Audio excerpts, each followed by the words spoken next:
The claim that Eusebius of Caesarea lied about the church often arises from accusations that he selectively presented history to favor Christianity or omitted controversial details in his writings, particularly in his ecclesiastical history and other works. Critics argue that his portrayal of early church history was overly idealized and not always aligned with historical accuracy.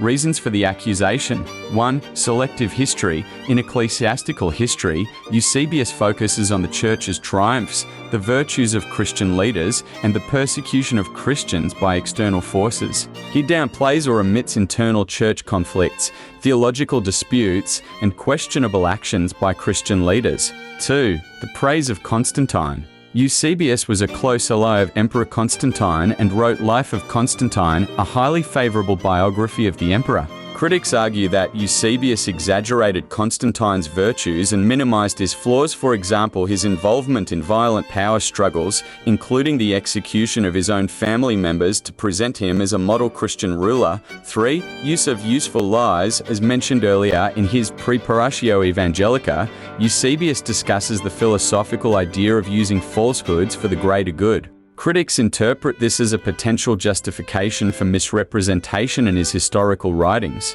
4. Discrepancies in early Christian history. Some historians point to inconsistencies or contradictions between Eusebius' accounts and other sources from the same period, suggesting that he may have manipulated facts to align with a specific narrative. Defense of Eusebius. 1. Historian of his time, Eusebius wrote during a time when history was often written with a clear agenda promoting ideologies, leaders, or religions. His work reflects the norms of ancient historiography, where objective neutrality was not the standard. His omissions or biases might not necessarily indicate deliberate lies, but rather a desire to highlight the positive aspects of Christianity to inspire faith and unity.